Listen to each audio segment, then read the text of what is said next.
being a train driver, he had always enjoyed watching them move.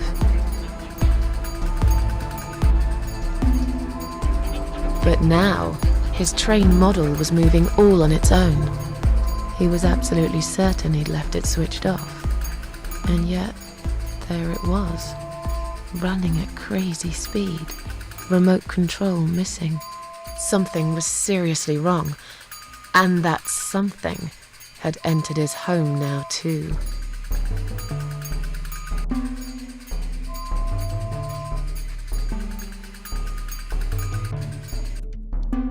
He hoped he was just imagining things, tired as he was.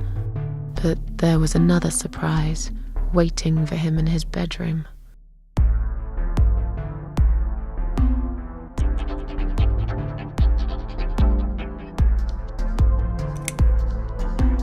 "Cat Widow is here," was written all over the wall.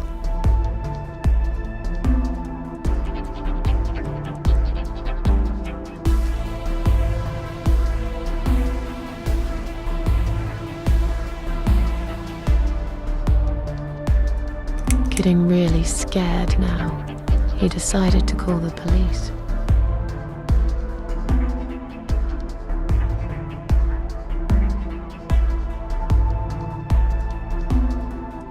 His phone was of no use. The SIM card had been removed, and that wasn't even the worst part.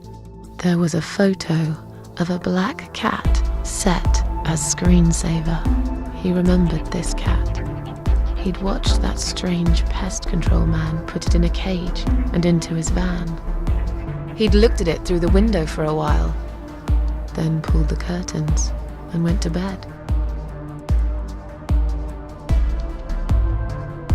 As in a dream, he went to the kitchen to get a drink.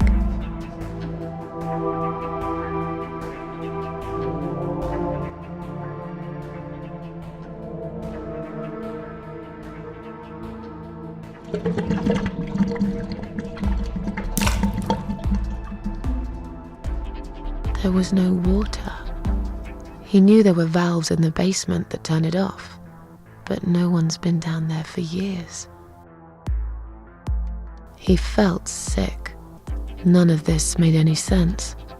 And yet, deep down, he knew what he did to the cats was wrong. There was a part of him that almost wanted to be punished. The part he tried so hard to hide. He thought he'd heard something in the corridor. Was there someone there with him?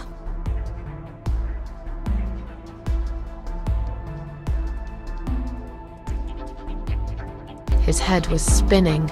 He felt ambushed, trapped, like an animal.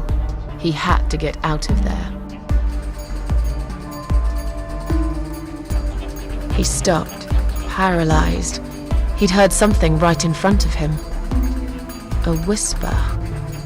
More like a purr.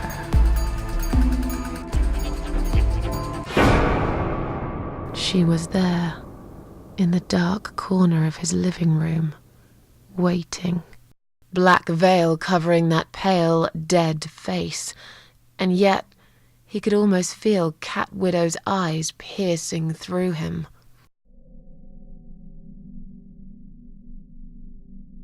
She came closer, like a ghost, and swiftly removed the veil.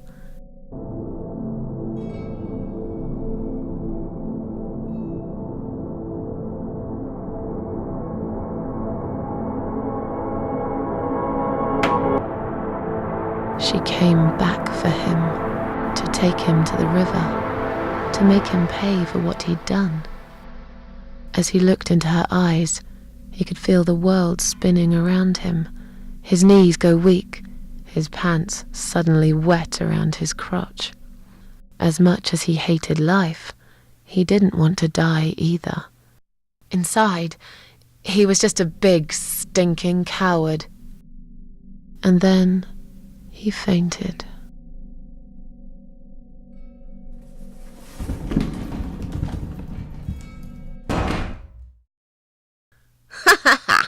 Did you see his face? I knew he'd fall for this. Yeah, we scared the living shit out of him. Now that's teamwork. Are you sure he won't know it was you, though? Oh, he probably will, once he's had time to think about what happened. But he's too proud to ever admit he's been beaten by a woman. I know him just about enough to know that. Let's hope so. I don't want you to get in trouble because of me. No. That was something I had to do for myself, and I feel much better for it. The only problem now is that we still haven't found Eye of Adam, because it definitely isn't Brian. I've searched through his laptop and all I found was a load of porn. Let's cross him off the list.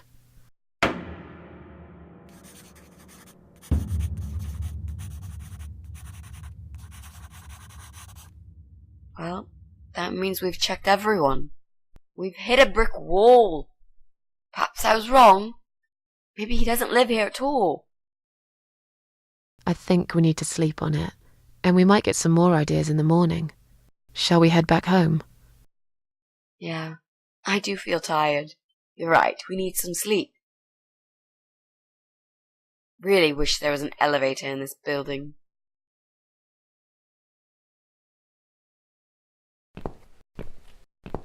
What's that? A note? What does it say, Mrs. A? You will not believe it. Meet me at midnight, both of you. I will wait. Flat 5. Door will be open. Do not fear. Eye of Adam. Flat 5? That's the old guy. Can't be. It can't be him. I guess we'll find out. At midnight. We've got a few hours until then. Let's get some coffee.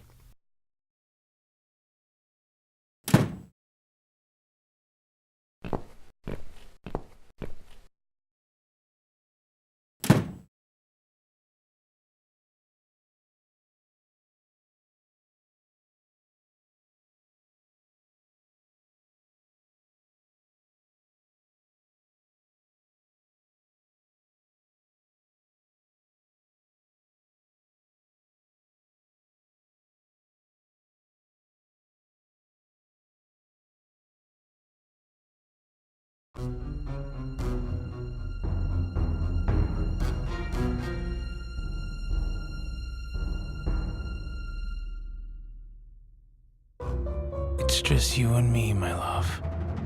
No one will find us here.